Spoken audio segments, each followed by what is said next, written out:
Hello everyone, आज हम solve करने वाले हैं आपके ईपीएफओ एग्ज़ाम का इंग्लिश सेक्शन। आज हम सिर्फ एक पेपर की बात नहीं करेंगे। We will be covering all the previous year questions.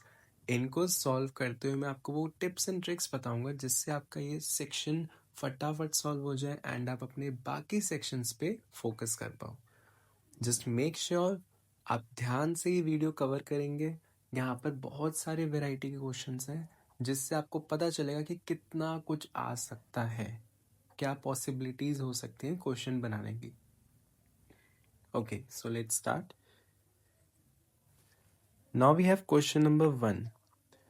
यहाँ पर हमारे पास 1 से लेके 10 तक जो क्वेश्चन है वो इंग्लिश के हैं, ठीक है। What is the indication out of the sentence? Indication out of the sentence मतलब ये सेंटेंस आपसे क्या कहना चाह रहा है। I gave him a piece of my mind. Piece of my mind किसी को दे देना, ये कॉमन स्टेटमेंट है।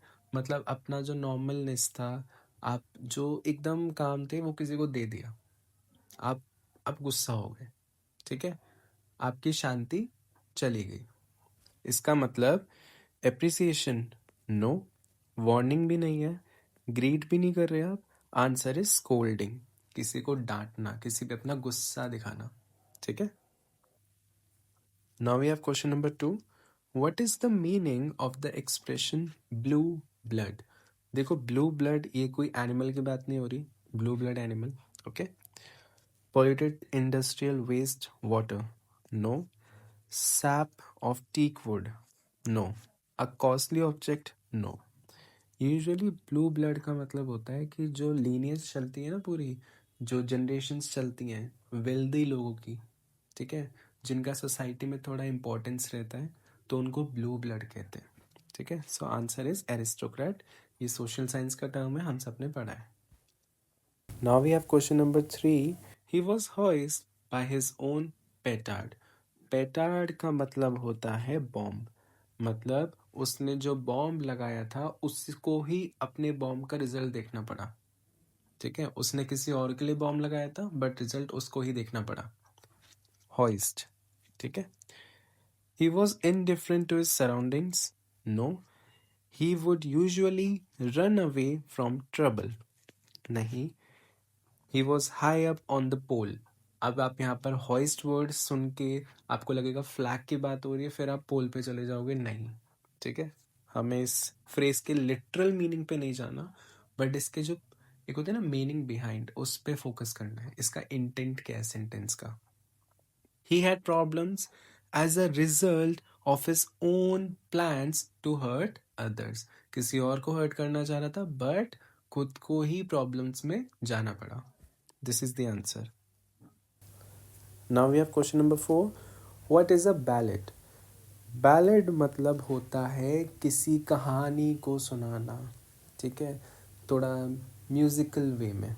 तो यहाँ पर आपको कंफ्यूज करने के लिए म्यूजिकल कॉमेडी एक फ्रेज दे दिया। एक कॉमेडी तो नहीं होती, ठीक है, म्यूजिकल होता है नो डाउट, बट यहाँ पर जो रेलेवेंट आंसर है वो एक नॉवल नहीं है। A historical narration? No. Perfect answer क्या है? अ पॉपुलर स्टोरी और फोक टेल इन वर्स। मतलब बहुत सारे छोटे छोटे पोएम्स में उसको डिवाइड कर दिया एंड उसको नरेट करते हैं, ठीक है। We have question number 5। This is the most common word of social media, plagiarism. सुना है? किसी और का कंटेंट उठा के अपने पेज पे डाल देना बिना पूछे, किसी और की चीज़ को यूज़ कर लेना, ठीक है, अपना दिखा के। सो ऑप्शन से there was an epidemic of plague in the area. Absolutely not. It is a sort of political philosophy. No. It indicates a happy community spirit like playing Holi. Sentences, these options are really funny. बहुत irrelevant है, ये तो आपको पढ़ के ही समझ आना चाहिए कि it is presenting the work of someone, किसी और का काम अपना दिखा के, ठीक है। So this is our answer. Now we have question number 6. Rivalry between the two clans has become water under the bridge. Means rivalry मतलब लड़ाई, clans मतलब दो community या फिर groups, उनके बीच की जो लड़ाई है वो वाटर अंडर द ब्रिज बन गई है। ऑप्शंस यहाँ पर है the rivalry continues, it is not forgotten. ये दोनों तो सेम है, दो आंसर हो नहीं सकते तो इनको एलिमिनेट कर देते हैं। It connects the two clans. देखो आपको लगेगा कि नीचे वाटर बह रहा है, ब्रिज है, ब्रिज के एक तरफ एक क्लैन है दूसरा क्लैन है, उस मीनिंग पे नहीं जाना। हमेशा ध्यान रखना जब फ्रेज मिलता है ना आपको, आपको उसके जो होता है ना मीनिंग बिहाइंड, उसका इंटेंट क्या है उस पे जाना है। तो ये भी नहीं होगा। It has become a thing of the past. Now we have question number 7. Consider the sentence, the teacher gave me the book, where the words are numbered for convenience of reference. ठीक है। Consider also the insertion of a single word only into the sentence to indicate a desired emphasis. मतलब इस sentence में आपको only word insert करना है, ठीक है, to indicate a desired emphasis, किसी चीज पे अपना जोर डालने के लिए, उसका इंपॉर्टेंस दिखाने के लिए। एम्फेसिस मतलब बोल्ड कर देना, उसको इम्पोर्टेंट दिखाना। Where shall this word be inserted if the emphasis is to be, मतलब ये वर्ड ओनली कहाँ इंसर्ट होगा इस सेंटेंस में, अगर जो हमारा एम्फेसिस है, हमें किस पे इम्पोर्टेंस दिखानी है, रेसिपिएंट पे, जो बुक को रिसीव कर रहा है, the uniqueness of item given, उस आइटम की इम्पोर्टेंस दिखानी है, और last is on the giver, जो बुक देने वाला है उसकी इम्पोर्टेंस दिखानी है। तो यहाँ पर मैं आपको कुछ टाइम देता हूँ, pause the screen, only insert करके देखो इस सेंटेंस में, एक्सपेरिमेंट करो, you will get the answer, फिर हम डिस्कस करते हैं। Do it. Okay, on the recipient, recipient मतलब ये जो मी है वो है रेसिपिएंट, इसके पीछे ओनली लगना चाहिए। The teacher gave only me the book, सिर्फ मुझे बुक दी, ठीक है। सो इसका मतलब 3 से लेके 4 के बीच में ओनली लगेगा। On the uniqueness of the item given, मतलब ये जो बुक है इसको यूनिक दिखाना है, क्या करना होगा, बुक के पीछे ओनली लगा के देखते हैं। The teacher gave me the only book, मतलब वो सिर्फ एक बुक थी, वो टीचर ने इसको दे दी, उस बुक की इंपॉर्टेंस समझ आ गई। इसका मतलब 5 to 6 के बीच में आपका ओनली लगेगा। ऑन द गिवर, मतलब अब टीचर की इंपॉर्टेंस सिखाने की, सिर्फ टीचर ने उसको बुक दी, तो आंसर क्या होगा, only the teacher give me the book, किसी और ने इसको बुक नहीं दी, सिर्फ टीचर ने इसको बुक दी। टीचर की इंपॉर्टेंस समझ आ गई। ओके, इसका मतलब बिफोर 1। आंसर क्या होगा, 3 4 ठीक है, 5 6 ठीक है, before 1। Our answer is option B. आपको अगर थोड़ा कंफ्यूजन हो रहा हो, आपको एक्सपेरिमेंट करना है, बाकी ऑप्शंस को भी लगा के देख सकते हो। डाउट आता है, you can ask in the comment section. Now we have question number 8. What is the meaning of the term didactic? Didactic मतलब होता है एक मॉरल लेसन, जब दिया जाता है ना, मॉरल कुछ सिखाया जाता है। Intended to be inspirational, moral है, इंस्पिरेशनल नहीं है। Okay, teaching a moral lesson, received as comical, no, sharing an informative experience, आपको लगेगा ये ऑप्शन है, ठीक है, बट जब मॉरल वर्ड दिखे तो डिडैक्टिक के साथ जाता है, याद रखना, आपका आंसर बी है। Now we have question number 9. Consider the statement, the message of peace and brotherhood permeated the address by the chief guest, to advocate, to anchor and stabilize, to leave a permanent impression. आपको permeate लग के लगेगा permanent है, but permeate, pervasive, ये जो words होते हैं ना, इनका मतलब होता है हर जगह प्रेजेंट हो जाना, स्प्रेड हो जाना, ठीक है। So our answer is to spread all over. Now we have question number 10. Arrange the following to form a grammatically correct sentence. Einstein was, although a great scientist, weak in arithmetic right from his school days. आपको सुन के ही लगेगा कि ये तो option एकदम सही है, 1 2 3 4, but नहीं। एक बार अपने ऑप्शंस को स्टडी करते हैं। 2 4 से स्टार्ट हो रहे हैं और 2 2 से। Right from his school days Einstein was weak in arithmetic although a great scientist. Usually हमारा सेंटेंस ऐसे स्टार्ट नहीं होता। ये 4 वाला जो ऑप्शन है ये तो एलिमिनेट हो जाएगा, ठीक है, इससे शुरुआत ही नहीं हो रही। Now we have 2। ओके, हमें लगा था कि सब्जेक्ट वर्ब ऑब्जेक्ट के हिसाब से आइंस्टीन पहले आना चाहिए। Einstein was weak in arithmetic right from his school days although a great scientist. अब हमारा 2 से स्टार्ट हो रहा है तो क्या होगा, एक बार अब इन दोनों को स्टडी करते हैं। 2 1 3 4। Although a great scientist, Einstein was weak in arithmetic right from his school days. Making sense? दूसरा देखते हैं। Although a great scientist, weak in arithmetic, Einstein was right from his school days. No sense. कोई sense ही नहीं बन रहा। This is our answer. तो हमारा 1 to 10 हमारा हो गया। अब नेक्स्ट पेपर पे जाते हैं। Now we have part A, जिसमें क्वेश्चन नंबर 1 है, which one of the following is the synonym of the word written in capital letters in the sentence. Synonym, ठीक है, आपको क्वेश्चन पढ़ना ज़रूरी है। सिनोनियम मतलब पर्यायवाची शब्द जिसका सेम मीनिंग होगा। तो फंडामेंटल हमको पता है, जो कुछ इम्पोर्टेंट हो, कुछ बेस लेवल का। Productive, no. इफ़ेक्टिव, जो रिज़ल्ट की बात करें, नो। सक्सेसफुल हमें पता ही नहीं। असेंशियल मतलब important. So this is our answer. Now we have question number 2। Which of the following is the synonym, वापस सिनोनियम आ गया, of the word written in capital letters in the sentence. She has the habit of using hackneyed and redundant examples from her past even while dealing with the future generation. मतलब कुछ ऐसा use कर रही है past का जो future generation के लिए शायद रेलिवेंट भी ना हो या फिर उससे कुछ समझ भी ना आए। So imaginative, no. कुछ इम्प्रेसिव भी नहीं है। Cliche, cliche is the answer. Cliche मतलब बोरिंग, ओल्ड फैशन, ठीक है। Now we have question number 3।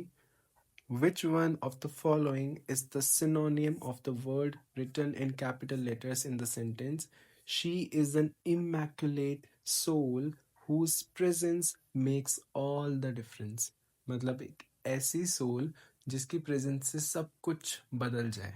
अब यहाँ पर जो चारों ऑप्शंस है ना, इन सबको देख के आपको लगेगा यार ये तो सही आंसर है।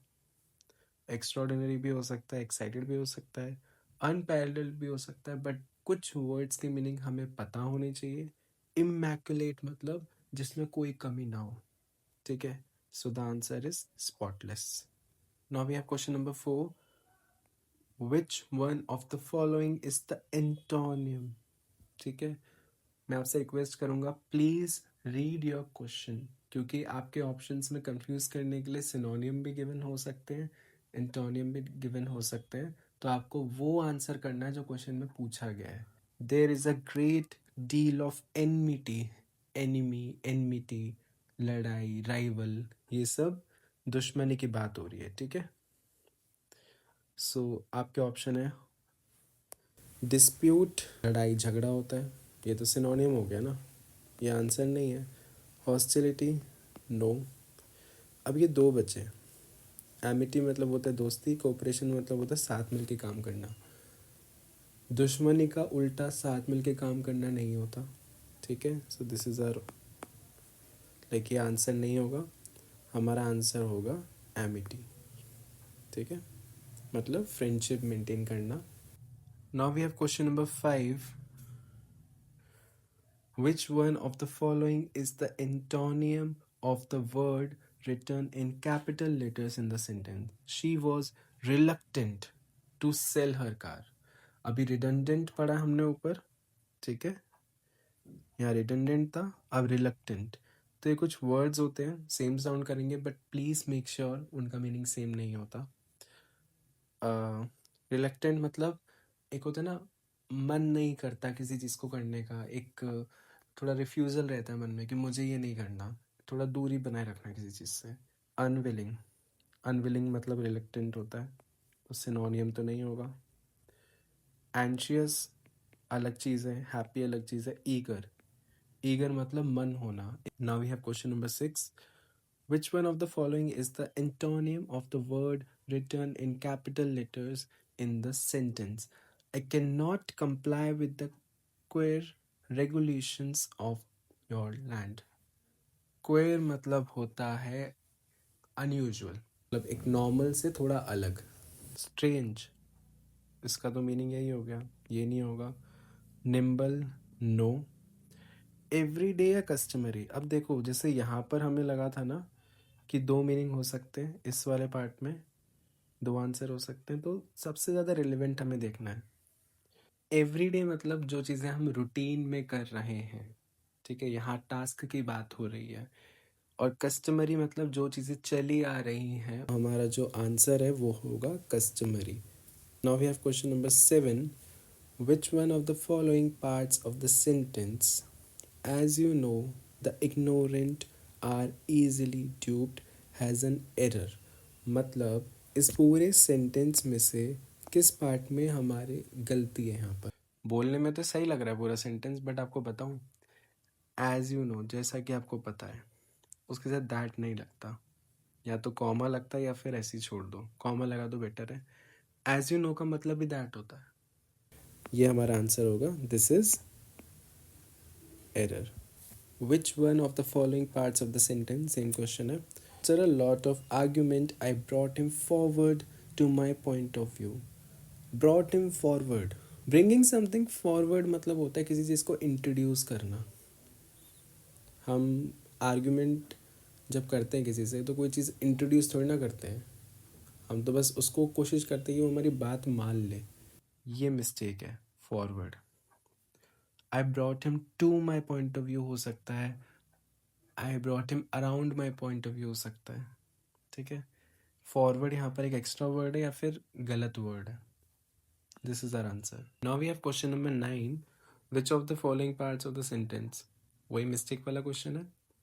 Don't ask him how he is, because if he starts talking about his health you will never get off from him.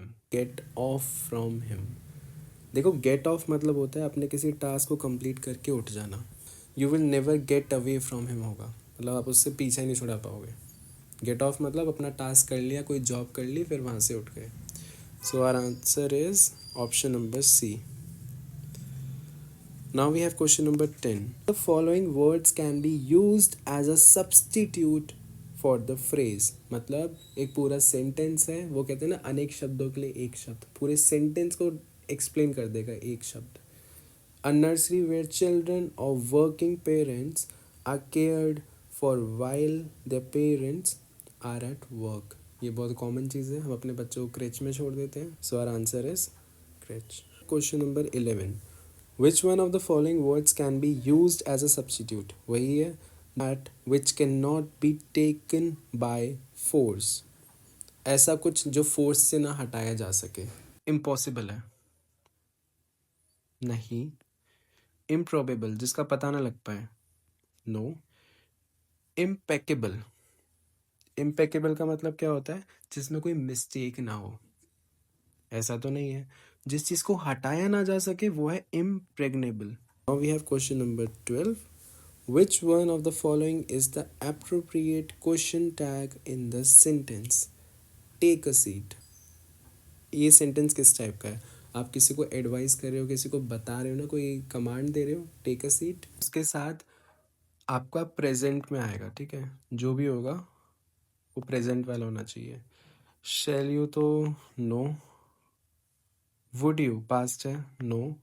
Can't you and won't you, take a seat, can't you, it sounds rude, ठीक है, हम किसी को seat offer कर रहे हैं, तो won't you is the answer. Which one of the following is the appropriate question tag in the sentence? Any one can make mistakes. एक होता है ना कि जिस पढ़ के लगता है, वो इंट्यूशन कहता है कि इजंट इट होना चाहिए। अब देखो एनीवन क्या है, एनीवन इज प्लूरल, बहुत सारे लोगों की बात हो सकती है, कि कोई भी XYZ, तो ये प्लूरल टर्म में आता है। इजंट इट क्या एक स्पेसिफिक एक की बात हो रही है, तो ये नहीं होगा। ओके, शेल दे नहीं होगा, ठीक है। Our answer is can't they. Now we have question number 14, which one of the following phrasal verb may be used in the blank space in the sentence? देखो ये ना अपने आप में एक अलग टॉपिक है, फ्रेजल वर्ब। मतलब कुछ ऐसे वर्ब होते हैं जिनके अपने मीनिंग्स होते हैं, तो आपको वो वर्ब की लिस्ट एक बार आप गूगल पे डालना, आपको वो पूरी लिस्ट आ जाएगी, एक बार रीड कर लेना, उससे एक सेंटेंस बना लेना अपने माइंड में, आपको उसका मीनिंग याद हो जाएगा। ओके, और the best way is to solve the question papers. आपको जब पता चलता है ना किसी नए वर्ड का मीनिंग, कि इसका मीनिंग ये है, इसका ये है, तुरंत उसको उसके सामने लिख लो, सेंटेंस बना लो, वहीं के वहीं याद हो जाएगा।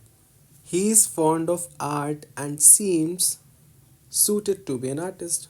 इसका मतलब वो आर्ट का शौकीन है और मुझे लगता है कि वो एक आर्टिस्ट बनने लायक है, ठीक है। ब्रिंग आउट, किसी चीज़ को अपीयर करना, ठीक है, किसी चीज़ को इंट्रोड्यूस करना, तो वो सूटेबल है आर्टिस्ट बनने के लिए। तो मैं ये चीज़ इंट्रोड्यूस थोड़ी ना कर रहा हूँ, मैं तो बता रहा हूँ कि वो सूटेबल है। उस सूटेड का मतलब क्या है यहाँ पर, सूट आउट, सूटेड पढ़ के ही लगेगा suit out. Suit out basically कपड़ों की बात होती है तब बोलते हैं, नॉट एक्चुअल सूट बट उस पर जचना, ठीक है। सो ये नहीं होगा। Fit out, fit out basically चीज़ की बात होती है जब हम उसको मेजर करते हैं। मान लो आपके वॉल पे आप पेंटिंग लगा रहे हो, कोई मेजरिंग टेप से आप उसको मेजर कर रहे हो, तो वहाँ पर फिट आउट वर्ड का यूज़ होता है, ठीक है। सो ये भी नहीं होगा, answer is cut out. Cut out मतलब किसी चीज़ की क्वालिटीज़ को बताना। अब हमें नहीं पता था कट आउट का मतलब क्वालिटीज़ को दिखाना होता है, तो इस तरीके से आपको उन फ्रेजल वर्ब्स की नॉलेज होना ज़रूरी है। आप थोड़ा बहुत एलिमिनेशन ट्रिक्स का भी यूज़ कर सकते हो, अगर बाई चांस कुछ याद नहीं, तो जो इररिलेवेंट लग रहे हैं ना उनको पहले क्रॉस कर दो, और लास्ट में जो एक दो बचेंगे उनमें से अपना डिसीजन ले सकते हो आप। Question number 15, which one of the following phrasal verb, दोबारा फ्रेजल वर्ब आ गया। We were happy in the beginning but now all troubles have dash. यहाँ पर अपीयर्ड एक सूटेबल वर्ड है। Now the options are rushed in, मतलब एकदम से आ गए, बट ये अनएक्सपेक्टेड थोड़े ना। अपीयर मतलब क्या होता है, एकदम से कुछ सामने आ गया। रश्ड इन मतलब फटाफट अंदर आ जाना, रश्ड इन नहीं होगा। कम आउट, हमें लगेगा कि अपीयर हो गया मतलब कम आउट हो गया। कम आउट मतलब किसी चीज़ के बारे में पता चल जाना, पता चल जाना, अपीयर हो जाना थोड़ा अलग है। कम अबाउट मतलब किसी चीज़ के बारे में प्लान करना कि ये इस तरीके से होना है। क्रॉप्ड अप मतलब होता है एकदम से सामने आ जाना। So this is our answer.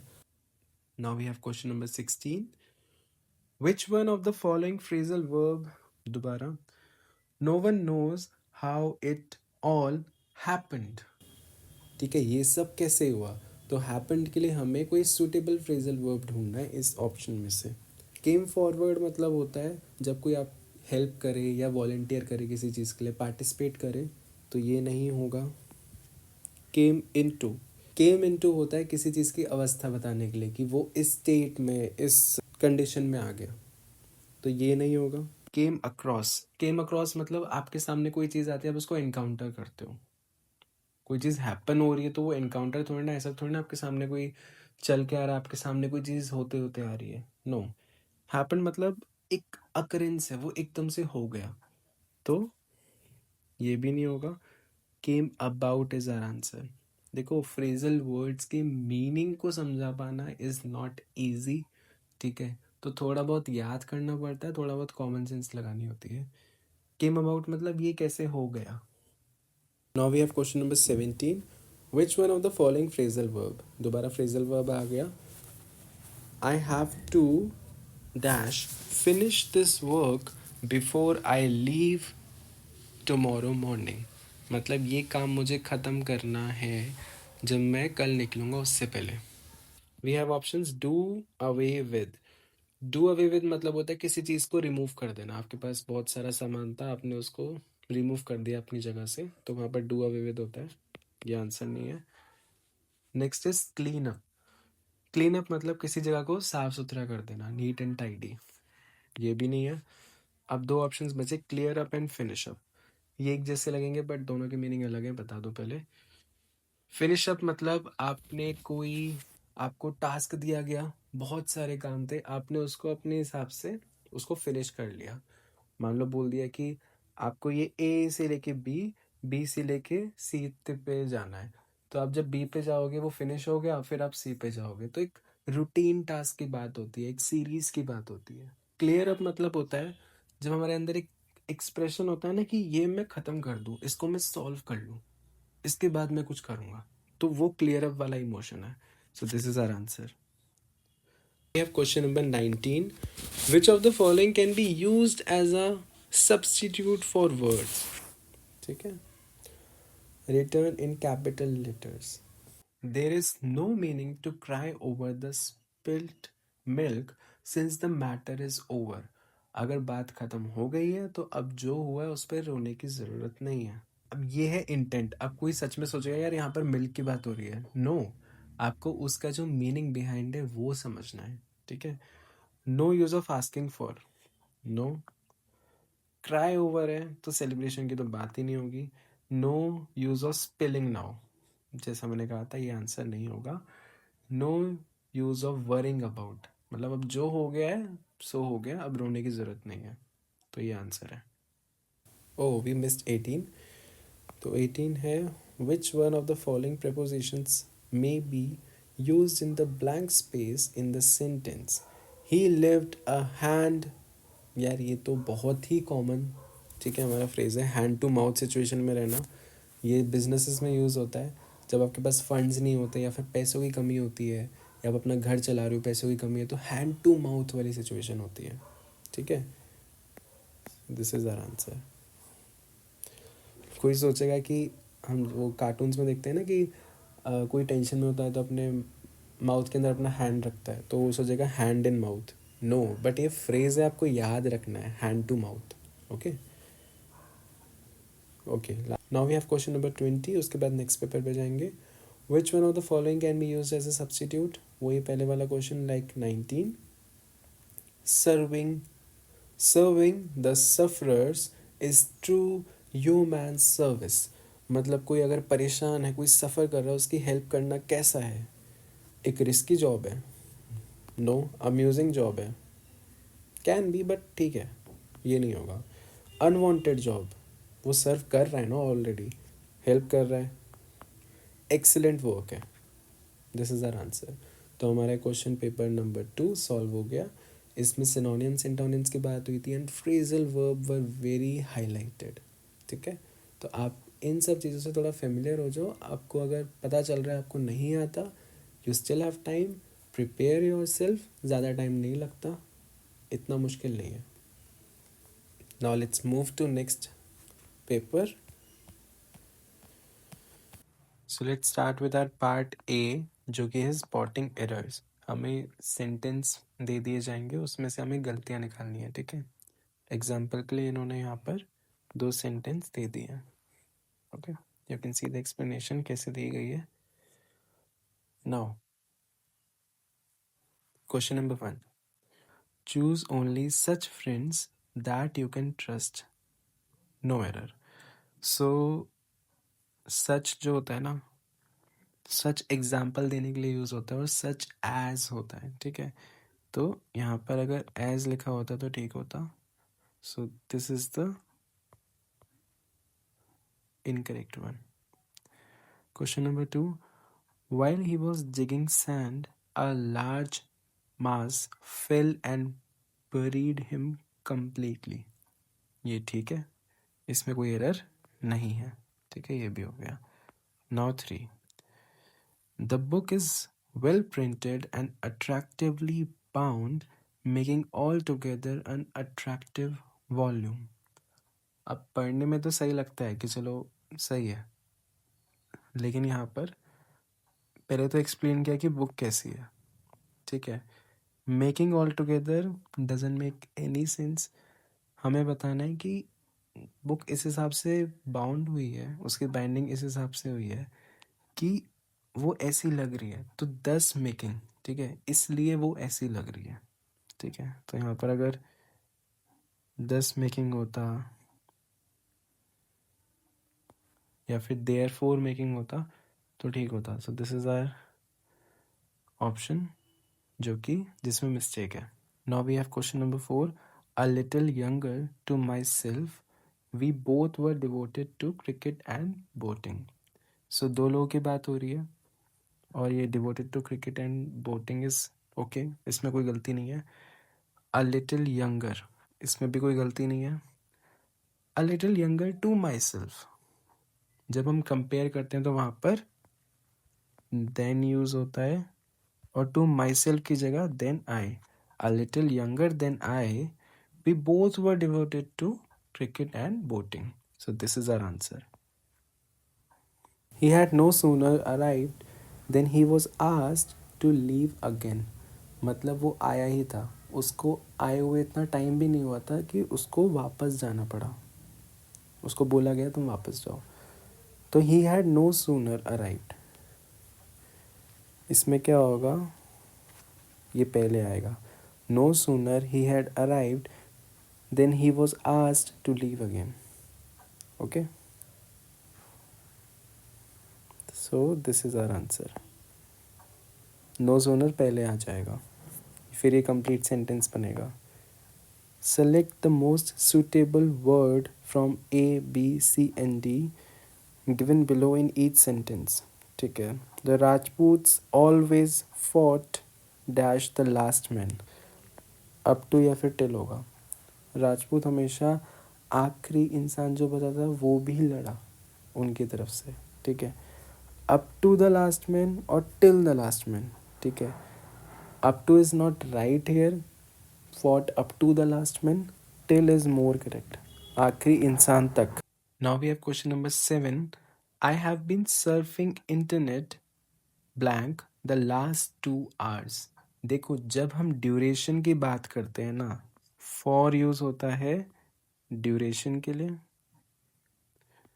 और सिंस यूज होता है बिगिनिंग के लिए। ठीक है, अगर मैं बोलता यहाँ पर I have been surfing internet since the morning, ठीक है, मतलब शुरुआत से, दिन की शुरुआत से वो इंटरनेट चला रहा है, तो वहाँ पर सिंस आता। बट यहाँ पर लास्ट 2 आवर्स है, एक ड्यूरेशन दे दी गई है। So four is our answer. ठीक है, this is our answer. Now question number 8।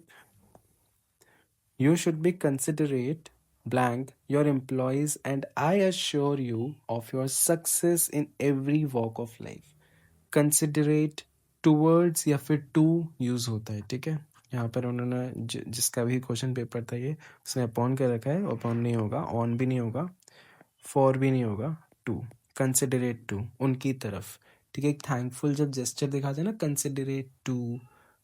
Now we have, ये थोड़ा सा ना देखने वाली चीज है दिस पार्ट, क्योंकि match the words in the list 1 with the words group of words in list 2। ठीक है, अब यहाँ पर क्या है, लिस्ट 1 में हमारे पास 4 ऑप्शंस हैं और लिस्ट 2 में ऑलमोस्ट 6 ऑप्शंस हैं। इतना कॉम्प्लेक्सिटी से आपके एग्जाम में आएगा नहीं आएगा we can't say, but practice के लिए करना चाहिए। ठीक है, तो इसमें क्या करते हैं, तो इसमें ना अगर आपको किसी वर्ड का मीनिंग पता है, ठीक है, मान लो यहाँ पर कोई भी वर्ड है चारों में से, आपको किसी का मीनिंग पता हो तो उसको पिक करके पहले देखो कि आप जो मीनिंग देख रहे हो वो सही है। जैसे यहाँ क्वेश्चन नंबर 9 में हमसे बोला ऑब्सिक्वस, इसको याद करने का तरीका बताऊँ। ऑब से आ गया ओबे, ओबे सीरियसली। ठीक है, ऑब्सिक्वस मतलब हु ओबेज सीरियसली।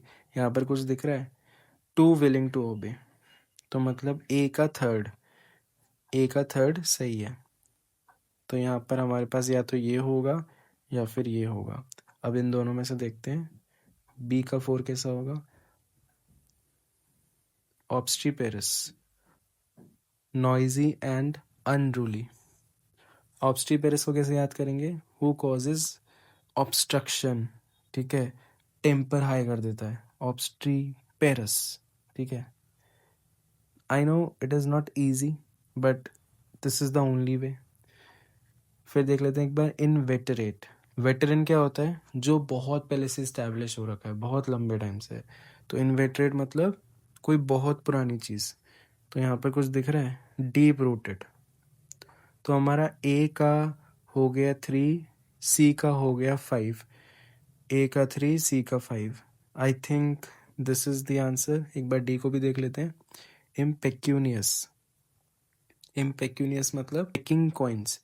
पिकिंग मतलब उठाना या फिर पिक करना या फिर उसकी तरफ जाना। ओके, तो pecunious coins having no or little money. So this is our answer. तो ऐसे ना छोटे छोटे न्यूमोनिक्स, मैंने आपको पहले ही बताया था,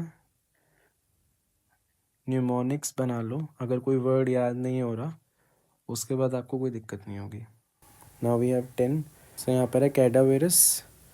कैडावेरस मतलब यूजुअली जो कैडावर होता है ना, कैडावर, कैडावर बोलते हैं डेड बॉडी को। Looking very pale, dead body pale दिखती है। दिस इज ए का 4 है क्या? ठीक है, हमारे पास 2 ऑप्शन थे, तो इसमें से ए का 4 या तो ये या इन दोनों में से कोई एक आंसर होगा, ए या फिर सी में से। अब देखते हैं। अरे ये तो बहुत इजी वर्ड है, ग्रैटिट्यूड्स।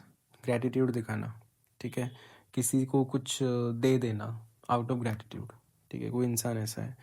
तो falling to lower level, no. Jubilation, no. Something done or given unnecessarily. ठीक है, ज़रूरत भी नहीं थी फिर भी दे दिया, आउट ऑफ ग्रैटिट्यूड। सो ए का इज 4, ठीक है, और डी का 3 है।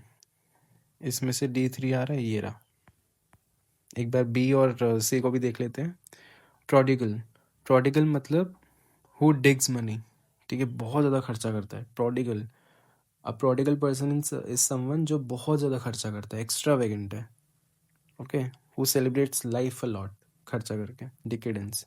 सो इसका मीनिंग है, अब डिके आ रहा है ना इसमें, डिके। डिके मतलब सड़ जाना। Falling to a lower moral level. Decadence मतलब किसी की वो थे ना मॉरल वैल्यूज का कम हो जाना। So this is the right one. तो आपका सी का 1, डी का 3, बी का 6 एंड ए का 4। So this is our answer. ये ना एलिमिनेशन से, या एक आपकी किस्मत अच्छी हुई, कोई वर्ड दिख गया, समझ आ गया, तो वैसे। और अपने वर्ड्स को ना ऐसे ब्रेक करके भी आप मीनिंग पता लगा सकते हो। अब आते हैं 11 पे। प्रेसिएंट, प्रेसाइंस, प्रीसाइंस। ठीक है, प्रीसाइंस से याद कर लेते हैं। मतलब कुछ होने वाला है उससे पहले ही पता लगा लेना। ठीक है, उसकी हैपनिंग को। तो a person with futuristic vision. Okay, तो सी का 1 कहीं पर है। Yes, we have 2 options. एक तो यहाँ पर सी का 1 है, option number B, and D में सी का 1 आ रहा है। ए का 3 होगा, सी का 1 है, ए का 3 हो गया, और बचा क्या? अब हमें देखना है कि या तो B4 होगा या फिर B5 होगा। प्रोफ्लिगेट मतलब क्या होता है? टू शो नैरो इंटरेस्ट या फिर वेस्टफुल। ठीक है, मैं आपको बता दूं, प्रोफ्लिगेट कैसे याद कर सकते हो? Opposite of profit. किसी चीज़ का प्रॉफिट हो जाना, या तो वो लॉस हो जाएगी या वेस्ट में चली जाएगी। तो आंसर इज 5। तो हमारा जो ऑप्शन बी है वो करेक्ट है। Now we have question number 12। Iconoclast. ठीक है, अब इसको कैसे याद कर सकते हैं कि कोई चीज़ आइकन है, ठीक है, कोई बहुत पहले से एक चीज़ को देख के समझ आया था ये वो चीज़ है। और क्लास्ट से कैसे याद करोगे? ब्लास्ट। ठीक है, आइकॉनोक्लास्ट, कोई चीज़ बहुत पहले से चली आ रही है उसको ब्लास्ट कर दिया। Person who attacks established customs, तो ए का 2 होगा। ठीक है, या तो ये होगा या फिर ये होगा। अगर आपको जैसे कभी लगता है ना कि ए का 1 होगा क्या, तो पहले देख लो यहाँ ऑप्शंस में है बी, तो आपको पता चल जाएगा या तो ए का 6 होगा, ठीक है, या फिर 2 होगा। नेक्स्ट आता है हमडिंगर। डिंग आएगा आपके सामने, जैसे याद कर सकते हो कि समथिंग अमेजिंग, ऐसे quick notification type. Excellent person or thing, mysterious plot. B का 3 है, ए का 2 है, so our answer is D. एक बार सी और डी को भी देख लेते हैं। मार्टिनेट। मार्टिनेट सुनने में मिलिट्री जैसा लग रहा है, नेट मतलब है किसी चीज़ के अंदर ट्रैप कर लेना, एकदम स्ट्रिक्ट रखना उसको, ठीक है, डिसिप्लिन रखना। तो person who imposes strict discipline is martinet. Okay, तो सी का हमारा 6 है। डी कैलो, कैलो से याद कर सकते हो शैलो, ठीक है, कोई चीज़ ज़्यादा गहरी ना हो, किसी चीज़ में डेप्थ ना देखे, तो immature and inexperienced is callow. Okay, now we have question number 13। इसमें या तो ए का आंसर 5 होगा या फिर 4 होगा, देख लेते हैं। एडजंक्ट, जंक, याद करने का तरीका बता रहा हूँ, एडजंक्ट। तो 5 में देखते हैं, things that is less important and not essential. और 4 में क्या है, एंथुसियास्टिक पर्सन। पता चल गया हमें, ए का 5 होगा, तो या तो ए होगा या फिर सी होगा। बी देखते हैं, या तो 1 होगा या फिर 6 होगा। 1 में क्या है, सेम फैमिली रिलेशनशिप, और ये क्या है, नेबरिंग, कहीं ना कहीं सेम लग रहे हैं, तो इसको भी होल्ड पे रखते हैं। कंसैंग्विन, ओके, तो हमने पढ़ा था सैंग्विन, पेंगुइन, ठीक है। पेंगुइन कैसे होते हैं, चीयरफुल होते हैं, हैप्पी होते हैं, इन द मोमेंट होते हैं, ब्लडी होते हैं, ठीक है। तो कौन जब आता है, कौन यहाँ पर, मतलब एक साथ, सेंगुइन मतलब एक फैमिली दिखा रहे हैं, एक ब्लडी रिलेशनशिप दिखा रहे हैं, एक हारमनी दिखा रहे हैं, ठीक है। तो सी का क्या होगा, 1 होगा। ओके, या तो हमारा सी का 2 होना था या फिर 1 होना था। सी में 2 क्या होता है, डायमेट्रिकली अपोजिट प्लेसेस, बिल्कुल भी नहीं। सेंगविन जब आ गया, चीयरफुल आ गया, सो मोर करेक्ट इन दोनों में से, 2 में से और 1 में से 1 ज़्यादा क्लोज लग रहा है, ठीक है। तो ऐसे तुक्के मारना भी हो सकता है। आप एक बार देखो कि वर्ड आपको याद है ना, सेंगविन, आपको लगेगा कि ये तो है ही नहीं, इसका मीनिंग कहीं से भी, तो बचा क्या, 1। सो ए का हो गया हमारा 5, सी का हो गया 1। इसका मतलब क्या हुआ, हमारा सी आंसर ठीक है। ओके, बी का 6 होगा, डी का 3 होगा। बी का याद कर लेते, कॉन्टिग्यूअस मतलब नेबरिंग, और रिक्लूस, रिक्लूस मतलब इसको याद कर सकते हो आप, मतलब क्लोज्ड, ठीक है। A person who has withdrawn from society, enthusiastic person, things that is not important, ये तो हो ही गया। तो बचा क्या, 3 या फिर ये, या फिर ये, तो हमारा आंसर क्या होगा, 3। Okay, now we have question number 14। The world is one's oyster. दोबारा बता रहा हूँ, लिटरल मीनिंग पे नहीं जाना, वर्ल्ड किसी एक का ऑयस्टर है, ठीक है, ये नहीं है। ऑयस्टर मतलब क्या होता है, यहाँ पर ये जो वर्ड है ना, ये आपको समझा देगा। ऑयस्टर एक सी फूड होता है जिसमें से मोती भी निकलता है। तो ऑयस्टर मतलब समथिंग गुड, खाने की चीज़ है, एंड उसके अंदर से मोती निकल रहे हैं। तो वंस ऑयस्टर किसी के लिए कुछ अच्छा है। When someone has an uphill task to perform, no. The feeling one gets when he lands in an unfamiliar country, no. One feels that nobody in the world would help him or her, no. One is able to enjoy all the pleasures and opportunities that life has to offer. Okay, this is our answer. To go for the jugular. Jugular मतलब क्या होता है, jugular basically हमारी जो नेक होती है ना, हमारी गर्दन होती है, उसमें एक नर्व को, एक मसल को कह सकते हो, जुगुलर बोलते हैं। ओके, तो जब कोई, to go for the jugular मतलब जुगुलर की तरफ जाना, मतलब किसी पे अटैक करना। Okay, to go in for dishonest means, to go in for a costliest thing, no. To work very hard for success, no. To make a fierce destructive attack on the weakest point in an opponent's argument, ठीक है। This is our answer. किसी की नेक पे आप हमला करते हो तो उससे कॉन्सिक्वेंसेस बहुत अच्छे नहीं होते, ये बहुत वीक मसल होती है, वो बहुत फ्रेजाइल कह सकते हो। Now we have 16, to follow the primrose path, ठीक है। To follow one's objective very steadfastly, to go on wandering, to trek to the mountains, to go in for pursuit of pleasure or an easy life. Primrose, आप अपने आप समझ जाओगे ये answer है. Okay, now we have question number 17. A bee in one's bonnet. आपने देखा होगा कि यूजुअली मूवीज में कोई इंसान बैठे हुए कुछ सोच रहा होता है, ठीक है, तो उसके दिमाग में वो एक कंफ्यूजन सी रहती है, वो बी की आवाज़ आ रही होती है, मक्खी आसपास घूम रही है, वो बज साउंड होती है, ठीक है. तो बॉनेट यहाँ पर दिमाग को आप बोल सकते हो in some way. To be very enterprising, no. To be very timid and shy, no. To have a particular idea which occupies one's thought continuously. आपको लगेगा बी आपके दिमाग में घूमती रहती है, तो कंटिन्यूसली लगेगा, बट आइडिया पर्टिकुलर नहीं है, नहीं पता. To have an impractical idea is the answer. देखो, ये याद करने का तरीका बताया, ठीक है. अब यहाँ कॉम्प्रीहेंशन आ गया हमारे पास. ये कुछ एक एग्जाम्पल वाला पैसेज है, ठीक है, ये एग्जाम्पल के लिए. इसको हम स्किप कर देंगे, हमें पता है पैसेज को कैसे डील करना होता है. एक बार आप रीड कर लो, उसके बाद मैं इसके सॉल्यूशंस पे जाता हूँ, ठीक है. Let's start. When you buy a car, examine carefully the important features of the model you are considering. ठीक है. Many a buyer of the latest models has got into trouble by buying a car too broad or too long for his garage.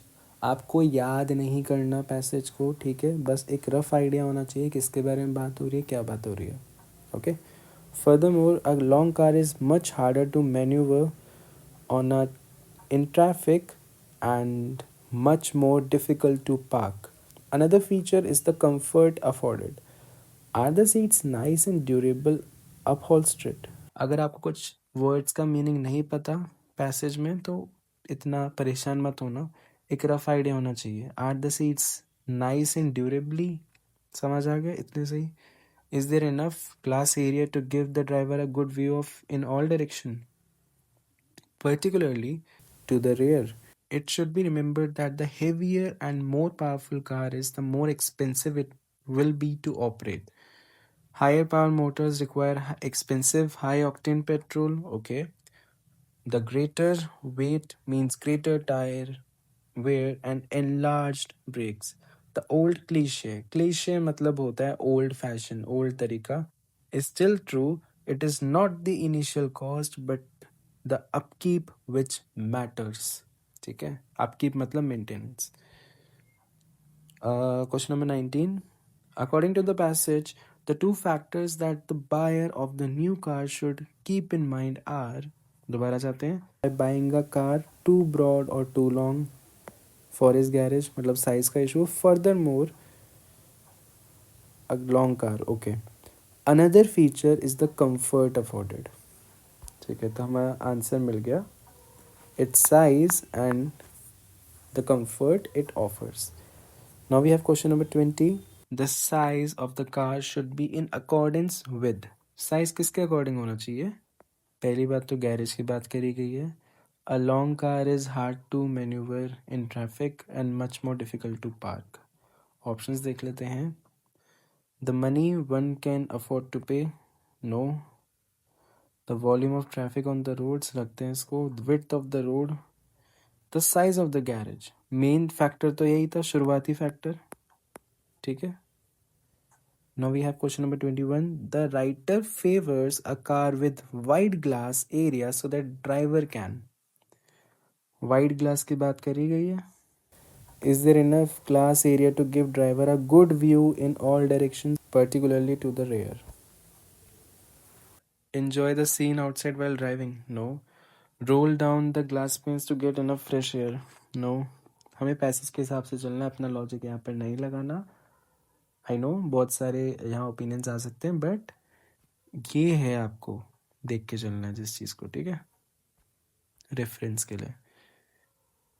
Display his beautiful upholstery with pride. Upholstery देख के ऐसा मत सोचना passage में था तो मैं use कर लेता हूँ. No. To have a good view of the rare.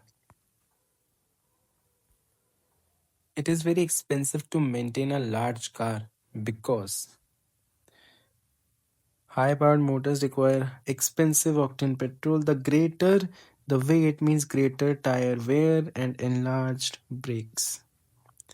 Because it is heavy, obviously, है, requires more space for parking, need changing its tires more frequently. अभी दोबारा पॉजिटिव आगे मत सोचना कि ये वर्ड पैसेज में था तो यहाँ यूज होगा ही होगा, जरूरी नहीं है. Okay. While buying a new car, one should specially consider its. The old cliche is still true. पुरानी बात अब तक सच होती है. It is not the initial cost, but the upkeep which matters. While buying a new car, one should specially consider its maintenance cost. Pride तो नहीं होगा. Upholstery फिर आ गया. नो. Brakes no. उसकी मेंटेनेंस क्या रहेगी, क्या उसके लिए गैरेज में जगह है, किस टाइप का पेट्रोल जाएगा, ब्रेक्स कैसे चलेंगे, वेट क्या है कार का, तो मेंटेनेंस उस पर कितनी लगेगी. Now we have the last part, synonyms and antonyms. ठीक है, ये एग्जाम्पल के लिए हमें दे दिया है. Question number 24. I rather like the Quint little house at the end of the street. Quint से आप क्वाइट सोच सकते हो, बट मैं आपको बता दूं क्वेंट मतलब होता है ओल्ड. ठीक है. Question number 25. If she continues to spend her time in such frivolous manner, she will fail in her exams. Frivolous मतलब, अब देखो, आपको मीनिंग नहीं पता हो तो आपको समझ आ जाएगा. अगर वो अपना टाइम इस तरीके से स्पेंड करेगी तो वो एग्जाम में फेल हो जाएगी. कैलकुलेटेड तो बिल्कुल भी नहीं है वो. फ्राइटफुल, अगर डरे हुए होते तो एग्जाम में सीरियस होते ना. लेजरली आपको लग सकता है, बट लेजरली मतलब होता है एकदम आरामदायक, या फिर एकदम मस्त एकदम टीवी वगैरह देख रहे हैं. तो लेजरली मैनर नहीं है, नॉन सीरियस एक मैनर है. ठीक है. सेंग्विन, दोबारा आ गया sanguine. Penguin. Sanguine as he is in his attitude to life and its problem, he cannot but be noticed wherever he goes. Dispassionate, no. Realistic, no. अब आपको लगेगा कि या तो enthusiastic होगा या फिर optimistic होगा. Penguins are enthusiastic. आप कर दोगे टिक enthusiastic पे. No, आपको एक बार देखना है. This is our answer. एक बार ना सेंटेंस का इंटेंट भी समझना है हमको कि वो कहना क्या चाह रहा है, तब हमें एक बेटर आंसर मिल पाएगा. Now we have question number 27. One remonstration against social ills has to be consistent to be fruitful. कोई कुछ ऐसा कर रहा है सोशल इल्स के अगेंस्ट जिनका कंसिस्टेंट होना जरूरी है, तभी उनका फायदा होगा. Criticism can be protest, can be demonstration, outrage. Now we have antonyms. देखो जब वर्ड्स आ जाते हैं ना, इट बिकम्स कॉम्प्लेक्स, बट आपको थोड़ा स्मार्ट प्ले करना है. जैसा मैंने बताया, आपको एलिमिनेट करने हैं जो रेलिवेंट नहीं है.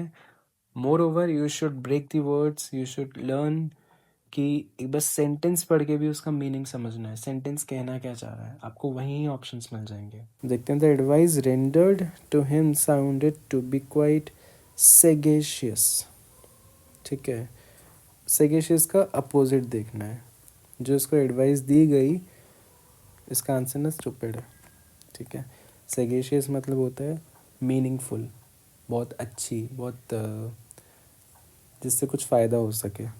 तो इसका आंसर होगा stupid. The Indian cultural fair was held at Rome in grandiose manner. Grand आ गया वर्ड. ग्रैंड मतलब बहुत ज़्यादा आलीशान, बहुत बड़ा. ठीक है. तो उसका अपोजिट क्या होगा? अनऑब्ट्रूसिव, अनइम्पोजिंग, अनइम्प्रेसिव, सिंपल. ग्रैंड का उल्टा क्या होता है? सिंपल. आपको क्लोज मीनिंग की तरफ नहीं जाना, आपको अपोजिट मीनिंग की तरफ जाना है. Okay. His voice sounded haughty when I spoke to him over the telephone. Haughty मतलब होता है एकदम रूड, एक सीरियसनेस, एक रूडनेस जब दिखते हैं ना, उसको हॉटी बोलते हैं. ओके, तो उसका अपोजिट क्या होगा? हम्बल. ओके, रूड का अपोजिट हम्बल होता है, सो हॉटी का अपोजिट भी क्या होगा? Humble. Now let's move to the next paper. इसमें फटाफट से ये जो पैसेज है ना, इसको रीड कर लीजिए. उसके बाद स्क्रीन को पॉज करके उसके बाद we will discuss this whole passage along with the questions. Okay. It has been rightly said that we spend first half of our lives trying to understand the older generation and second half trying to understand the younger generation. Youth has always felt somewhat exasperated with age, and age has always been suspicious of youth.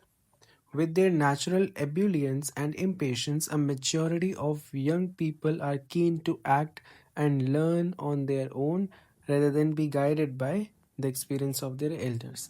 हमें कुछ भी याद नहीं करना, we just have to understand कि ये जो passage है हमसे क्या कहना चाह रहा है. ओके, किस बारे में बात हो रही है.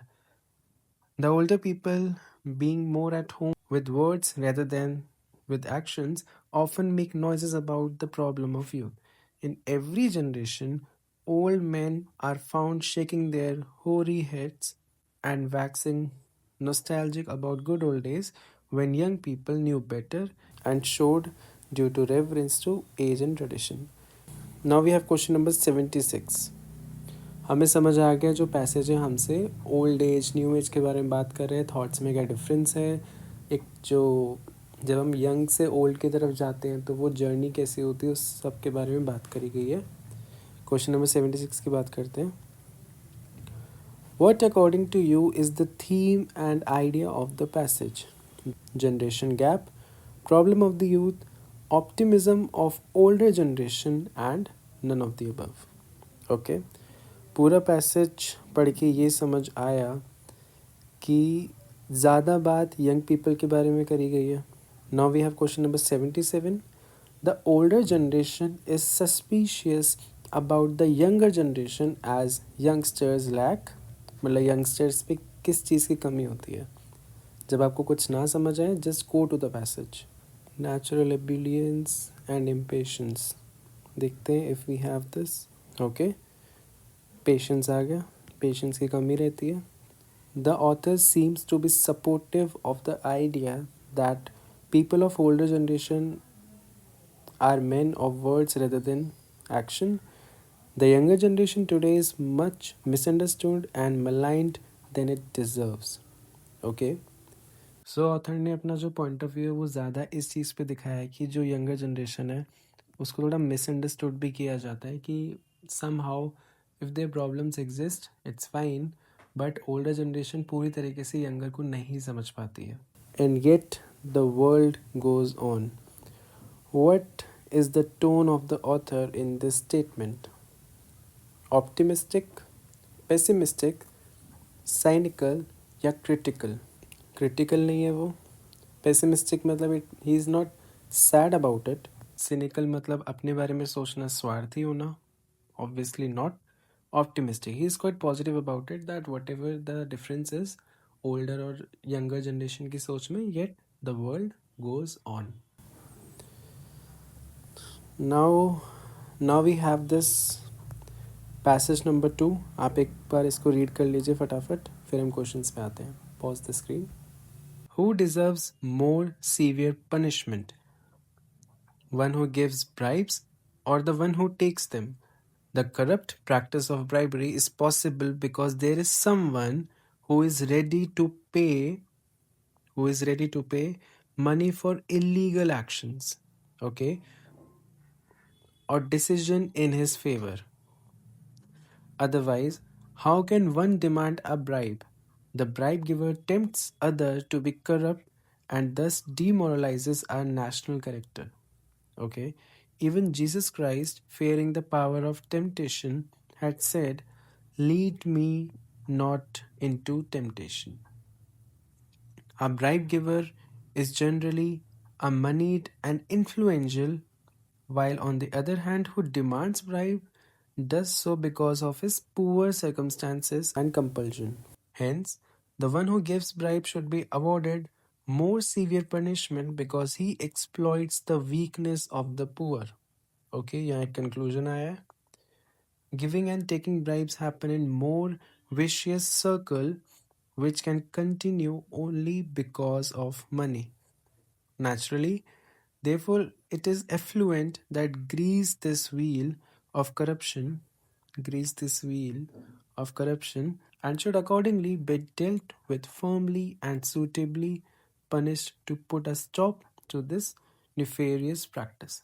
अगर आप कभी भी कोई पैसेज पढ़ते हो आपको वर्ड समझ नहीं आते हैं repeat this don't get confused panic नहीं होना है पैसेज का मीनिंग समझ आ रहा है ना पढ़ के पता चल रहा है किसके बारे में बात हो रही है पॉजिटिव क्या बोल रहे हैं नेगेटिव क्या बोल रहे हैं दैट्स इट क्वेश्चंस में आ जाते हैं the author feels that the practice of bribery is there because there are willing bribe givers. Yes, it is true. यही तो बोला उसने.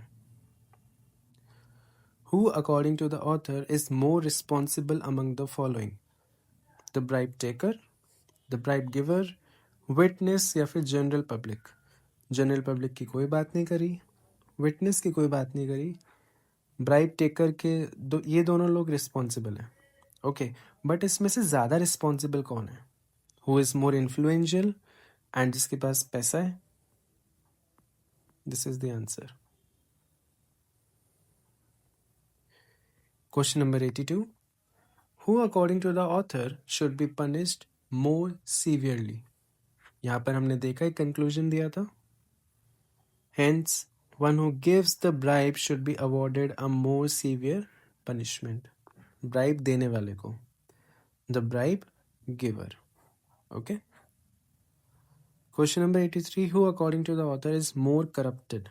Our system, the person who demands bribe, the affluent who exploits the weakness of the poor, or the supporter of bribe who is left with little choice.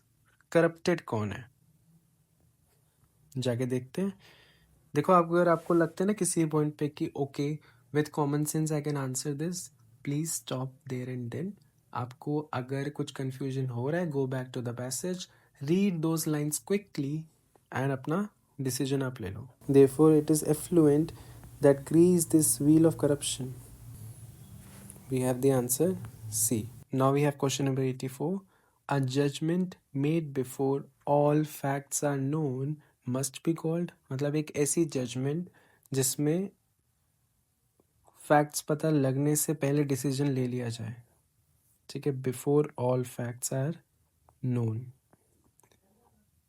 इसको क्या बोलेंगे deliberate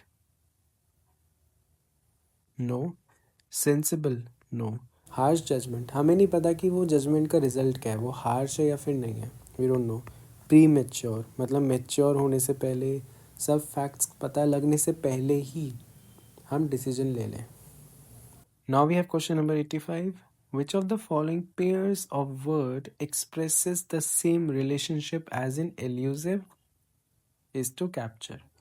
मतलब यहाँ पर आपको जो गिवन वर्ड हैं दो इनका जो रिलेशनशिप है चाहे वो सिनोनियम है दोनों एंटोनियम है एक दूसरे के तो वो रिलेशनशिप जो है हमें वही सेम रिलेशनशिप इन में ढूंढना है ओके एल्यूसिव मतलब होता है which is not easy to capture जिसको पकड़ना या फिर कैप्चर करना इजी ना हो तो देखा जाए it is opposite to the word capture now we have options persuasive ठीक है जिसको परस्यू करना इजी हो और कन्विंस दीज आर सिनोनियम तो ये नहीं होगा इलास्टिक एंड स्ट्रेच वर्ड पढ़ के ही समझ आ गया दोनों का मीनिंग सेम है सो ये नहीं होगा सेंसिबल एंड डिसाइड आप सेंसिबल हो तभी तो डिसाइड कर सकते हो कहीं ना कहीं these are synonyms they make complete sense together ये नहीं होगा headstrong and control headstrong मतलब जो डिटर्मिन हो अपनी चीज़ों को लेके अपने एक्शंस को लेके कि हाँ मुझे ये करना है दिस इज़ आवर आंसर एक खुद से अपने कंट्रोल में है और दूसरे वाले को कोई कंट्रोल कर रहा है okay now we have 86 choose the word which is nearest opposite to the meaning of the underlined I wish I could pursue my studies pursue हमको पता है कंटिन्यू होता है तो इसका अपोजिट ढूंढना है डिटर, नो। रिस्ट्रेन मतलब रोक देना। अबैंडन मतलब खाली छोड़ देना। एंड डिसकंटिन्यू, परस्यू का मीनिंग डायरेक्ट मीनिंग होता है कंटिन्यू, एंड उसका अपोजिट क्या होगा, discontinue. This is our answer. आप कहीं ना कहीं रिस्ट्रेन के बारे में भी सोचते, बट ज़्यादा क्या बोले, नियरेस्ट, ठीक है, वो है discontinue. Now we have question number 87। Which of the following options is the closest in meaning to the word circuitous. ठीक है, क्लोजेस्ट इन मीनिंग मतलब हमसे सेम मीनिंग वाला वर्ड पूछा है। एक सर्किट कैसा होता है, पूरा वो लॉन्ग रूट लेके जाता है, ठीक है, जहाँ भी होगा। यहाँ आपके घर पे इलेक्ट्रिसिटी आती है, बीच में इनके घर पे जाएगी, फिर इनके घर पे जाएगी, इनके में फिर आपके पास आएगी। ओके, सो एक लॉन्ग रूट रहता है। It is not direct, the answer is indirect. Okay, thank you so much everyone for joining. आज हमने क्वेश्चन पेपर्स को डिस्कस किया, एंड इसके थ्रू आपको अपनी वीकनेसेस के बारे में पता चला होगा। आई वुड रिकमेंड कि आप आगे भी और क्वेश्चन पेपर्स को सॉल्व करो, उससे आपको अपने पॉइंट ऑफ इम्प्रूवमेंट्स के बारे में पता चलेगा। Thank you.